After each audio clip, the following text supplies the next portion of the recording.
Tegas, Hotman Paris sebut putusan Jessica Wongso melanggar undang-undang. Halo bapaknya Mirna. Bagaimana caranya menyelamatkan Jessica yang divonis bersalah atas sesuatu perbuatan yang belum pasti bersalah?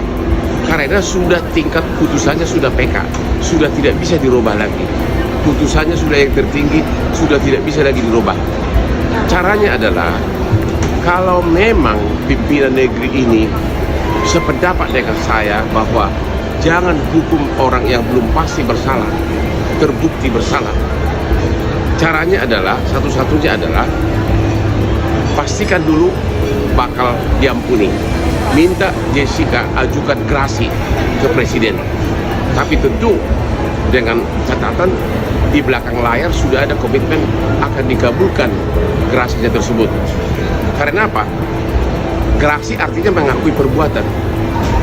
Kalau sampai Jessica permohonan gerasinya ditolak, maka makin blunder bagi Jessica, karena gerasi itu artinya mengakui perbuatan. Tapi satu-satunya jalan untuk membebaskan dia, proses hukum hanya ada itu. Sudah tidak ada PK di atas PK. PK tidak bisa dua kali. Maka satu-satunya jalan hanya dengan gerasi dari Presiden. Tapi tentu dengan catatan, gerasi hanya diajukan kalau sudah ada komitmen sebelumnya bahwa Presiden RI akan mengabulkan gerasi dari Jessica kopi sianida tersebut. Hotman dan lain-lain. Tapi saya katakan tadi kan, hanya Tuhan yang tahu 100% apa yang terjadi. Tapi 99,9% itu saya yakini dia tidak berbuat. Jawabannya simpel. Dia kan lawyernya Jessica. Udah pasti ngomong begitulah. Aduh, capek deh. Bilang Oto, Pak Edi bilang capek deh. Temennya Tomat cabe deh gitu. Loh, udah pasti lo orang dia pembela kok, mau cari duit. Ini masih dia kutak-atik aja, dia bilang udah kelar. Tapi sekarang dia mau PK lah, dia mau apa, gerasi lah. Om yakinkan jangan nyawa Om bahwa yang bunuh Jessica pakai racun. Om udah jelasin semua tadi. Nah itu kan bukan membantah. Oto itu kan cari duit. Dia kerjanya cari duit itu. Hidupnya dari mana? Kan bilangnya gratis. Ya kan, kalau dia gratis kita ini aja, kita kasih tepuk tangan, hebat ya. Hidupnya main golf, belagu, cengangas, cengenges, nggak dibayar. Kau gerasi lah. Kalau kau gerasi, mungkin saya bisa meyakinkan Presiden, Mahkamah Agung dan sebagainya, pihak-pihak otoritas yang bertanggung jawab di sana. Siapa tahu saya bisa yakinkan dengan bukti-bukti yang ada supaya kamu dikasih keringanan atau dibebaskan. Tapi dia sendiri tidak mau. Dia bilang saya tidak akan mungkin mau mengakui, karena secara gerasi itu kan harus dia mengaku bersalah kan. Dia bilang saya tidak akan mungkin mengakui suatu perbuatan yang tidak saya lakukan. Saya bilang, tapi Mir, kamu kan berapa puluh tahun lagi di sini. Dia bilang, kalau harus nasib saya seperti ini, apa boleh buat? Saya hanya berdoa saja sama Tuhan. Kamu kan umurmu sekian, nasibmu hancur semua ini, masa depanmu rusak, hancur, kau tidak bisa kawin, tidak punya keluarga, kau keluar dari sini dituduh sebagai pembunuh. Bagaimana? Saya tetap tidak mau mengakui karena saya tidak lakukan. Berubah menjadi kunyit yang dilihat oleh semua barista, bahwa isinya dites oleh Pak Krisnamukti sama Dokter Gel-Gel, itu isinya sianida, warna itu tuh, keluarnya warna itu persis. Plok. Nah, terus paling penting nih, kalau Mirna nggak ketemu Jessica, mati nggak? Gampang kan pertanyaannya? Itu nggak bakal kenapa-napa, dia masih sama Om sini makan bareng, cengenges ya. Otopsi, Pak Musyafak bilang anak lo ini sehat, Ed.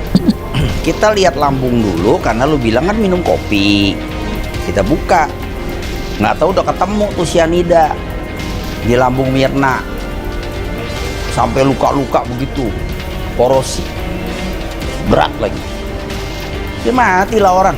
Ed, maaf ya, kalau ini nggak ketemu nih di perutnya, kepaksa lu, gue mesti bedah semua sampai ke otak.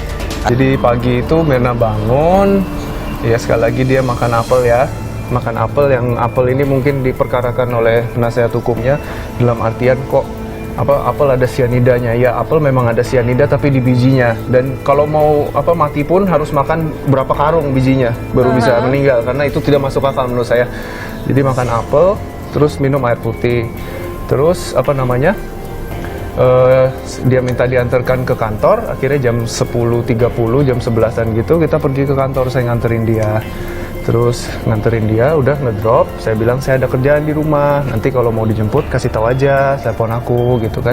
Dia bilang oke gitu.